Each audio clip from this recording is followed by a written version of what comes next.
오늘은 예수 그리스도께서 죽음을 이기시고 부활하신 날 부활절입니다. 여러분과 저는 예수님의 부활을 경축하기 위해서 오늘 교회에 모였고 하나님 앞에 감사의 예배를 드리고 있습니다. 왜냐하면 부활하신 주님께서 우리에게 찾아오셔서 우리에게도 부활의 능력을 주시기 까닭에 힘들고 지치고 어렵고 병든 세상에서 우리는 그 하나님을 믿게 될 때에 부활의 능력으로 우리는 다시 일어나 새롭게 시작할 수 있기 때문에 그렇습니다. 오늘 우리가 마가복음의 말씀을 봉독을 했는데 마가복음에 보면 예수님께서 안식 후 첫날 아침에 부활하셨다 그랬습니다. 그러니까 안식일은 유대인들이 지키는 토요일을 말하는 것인데 토요일을 지난 주일날 아침에 우리 주님께서는 부활을 하셨습니다. 살아생전에 3번씩이나 내가 죽고 나면 사흘 만에 다시 살아나리라 부활되리라 그렇게 예언을 했지만 그 말을 믿는 제자들도 없었고 그 말을 따르는 백성들이 가나안 땅에는 아무도 없었습니다. 그래서 사흘 만에 예수님께서 부활하셨을 때에 많은 사람들이 놀랐습니다. 왜? 예수님이 부활하실 것이라고 하는 사실을 믿지도 아니했지만 이해할 수도 없었기 때문에 그랬습니다. 예수님이 돌아가시니까 예수님을 앞다퉈 따랐던 제자들은 다 도망갔습니다. 누구만 예수님의 무덤을 지키고자 했냐 그러면 여인들만 예수님의 무덤을 지키고자 했습니다. 여기 사랑하는 남성들이요, 부끄러운 줄 아시길 바랍니다. 보통 때는 남자들이 힘이 세니까 강한 척합니다. 용감한 척합니다. 근데 위기를 당하면 남자들은 다 도망가고 누가 그 위기를 대처하냐 그러면 여자들이 대처해요. 여기 앉은 여자분들이요, 당신들은 위대한 사람들입니다. 더 크게 아멘. 예, 보통 때는 남자들이 큰 소리를 치지만 역사가들에 의하면 역사 변화의 그 중심축은 누가 이루고 있냐면 여자들이 이루고 있다는 거예요. 여자들이요. 우리 가정도 마찬가지죠. 남편들이 다 해나가는 것 같지만 사실은 아내가 없으면 빈 강정과 같습니다. 여자가 있어야 남편이 돈을 벌어오고 남편이 사회활동을 하고 모든 것들이 다 그 집안에 여자가 든든히 있어야 그 가정이 잘 되는 걸 볼 수가 있고 그 자녀들이 잘 교육받는 걸 볼 수가 있어요. 그래서 위대한 삶을 살다 간 사람들이 말이죠, 자기 전기를 쓸 때에 아버지에게 쓰는 사람은 별로 없다는 거예요. 몽땅 다 누구 얘기만 쓰냐 그러면 엄마 얘기만 쓴다는 거지. 엄마 얘기만. 왜? 엄마가 강했고 엄마가 가정을 지켰다는 거예요. 여기 있는 남자들이요, 우리가 모두가 다 회개하고 위기를 닥쳤을 때에 가정을 지키고 나라를 지키고 생명을 지키는 남자들이 되기를 주님의 이름으로 축원을 합니다. 예, 예수님이 십자가에 못 박혀 돌아가시니까 남자들은 다 도망갔어요.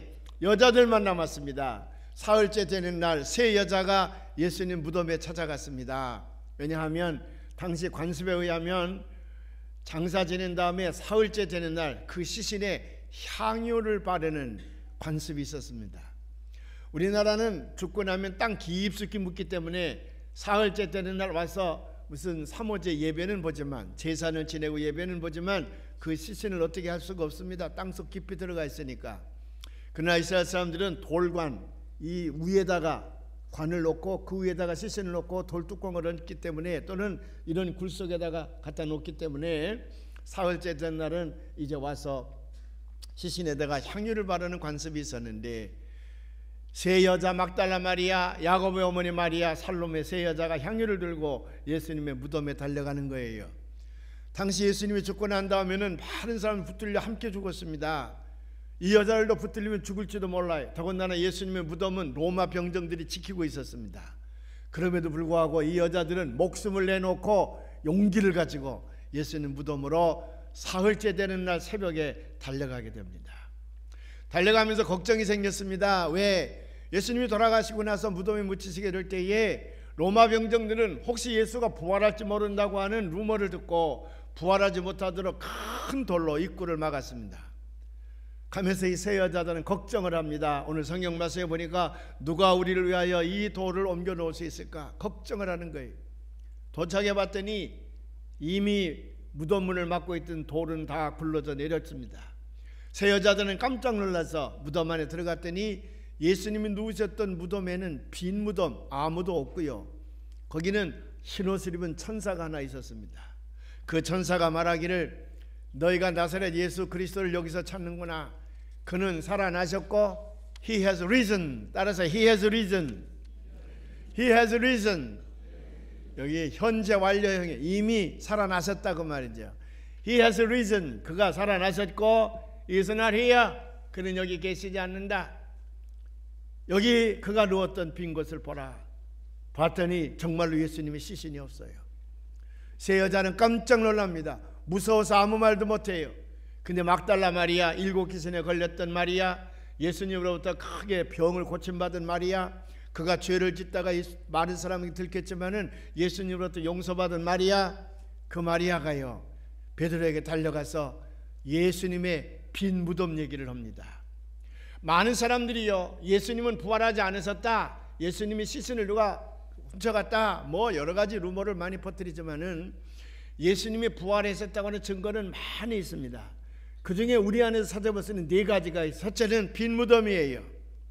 예수님의 무덤은 빈 무덤이었습니다. 그래서 초대교회 때에 예수님이 돌아가시고 나서 사흘 만에 부활하셨습니다. 그리고 40일 동안 제자들에게 나타나신 다음에 하늘로 승천하시게 되지요. 그렇게 되니까 수많은 예수 믿는 사람들이 로마 병정들에 의해서 죽임을 당합니다. 핍박을 받습니다. 그래서 너무 힘들고 지칠 때마다 우리 초대교회 그리스도인들은 이른 새벽, 주일 이른 새벽이면 여기 예수님의 빈 무덤가에 와서 거기서 부활하신 주님 앞에 기도했다는 거예요. 지치고 힘든 사람들에게 예수님께서 나타나셔서 그에게 힘을 불어넣으면 거기서 용기를 가지고 다시 나가서 복음을 전했다는 겁니다. AD 313년 칸스탄틴 황제가 로마를 통일했습니다. 그런데 그 칸스탄틴 황제가 마지막 전투에서 예수님의 십자가의 환상을 보고 그 전쟁을 승리로 이끌었어요. 그러니까 칸스탄틴 황제는 기독교를, 지금까지 모든 왕들이 핍박을 했는데 기독교를 로마의 국교로 선포를 합니다. 칸스탄틴 황제의 어머니였던 헬레나 여사는 너무 신앙이 돈독한 사람이에요. 기독교를 로마의 국교로 선포하게 되니까 그는 자기 아들 황제에게 허락을 받아서 맨 먼저 예수님이 살아있었던 것을 순례하게 됩니다. 성지순례라 그러는데 어디부터 갔냐 그러면 골고다 언덕부터 갔습니다. 왜? 초대교회 많은 사람들이 힘들고 어려울 때마다 빈 무덤에 가서 기도했거든요. 헬레나에서도 거기 기도하기 위해서 가봤더니 돌무덤, 빈 무덤이 거기 있었습니다. 헬레나에서는 너무 감동을 했어요.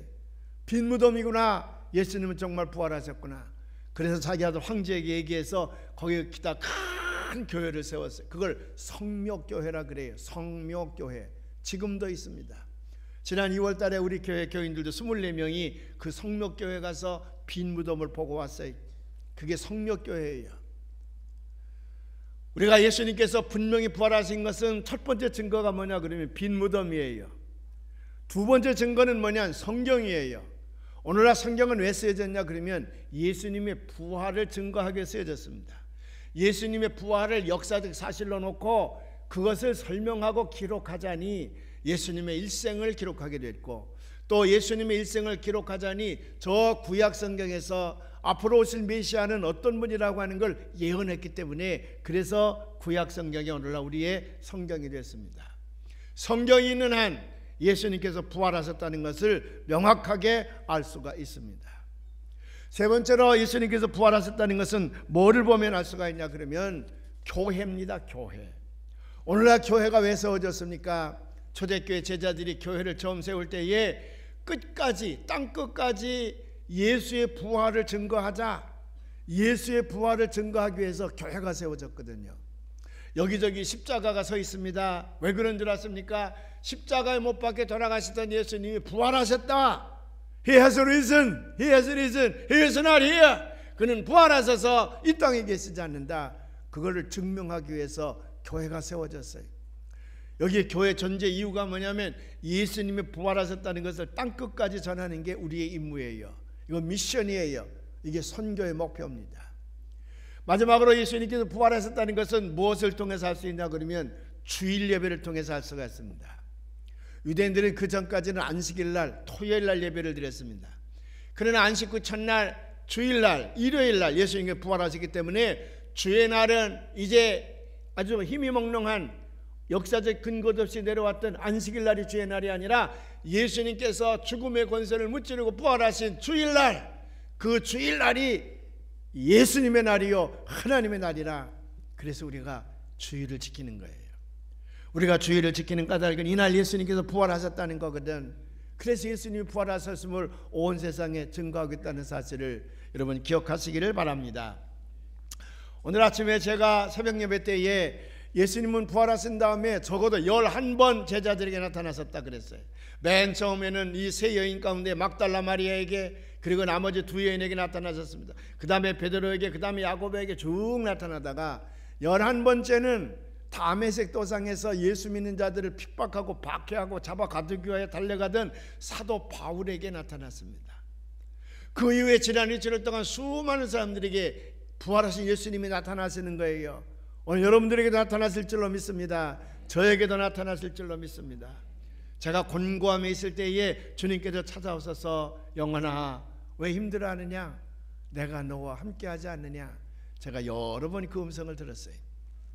왜 주님께서 우리에게 나타나시느냐, 몇 가지 목적이 있습니다. 오늘 아침에도 제가 잠깐 몇 가지 말씀을 드렸지만, 처음에는 예수님께서 우리에게 나타나시는 목적이 뭐냐면 너는 영생이 있다, 너는 결코 영원히 죽지 않을 것이다.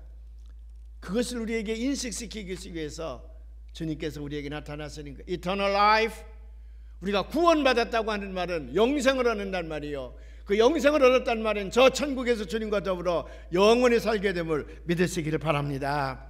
요한복음 11장 25절 26절에 있는 말씀, 우리가 잘 아는 말씀입니다. 한번 봉독해 보십시다. 예수께서 이르시되 나는 부활이요 생명이니 나를 믿는 자는 죽어도 살겠고 무릇 살아서 나를 믿는 자는 영원히 죽지 아니하리니 이것을 내가 믿느냐. 우리는 예수를 믿음으로 말미암아 영원히 죽지 아니하고 우리의 영혼이 영생하게 되는 줄로 믿으시기를 바랍니다. 둘째로 예수님께서 우리에게 나타나시는 까닭은 이 험한 세상 살아갈 때에 하나님의 자녀로 살게 하기 위해서. 우리가 비록 연약하지만은 예수님께서 부활하신 예수님께 나타나서 우리에게 확인시켜 주시는 것이 있습니다. 용기를 갖거라, 담대하거라, 너는 하나님의 아들이다, 너는 하나님의 딸이다.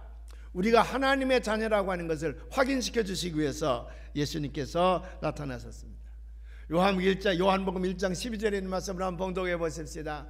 다 같이 봉독하십시다.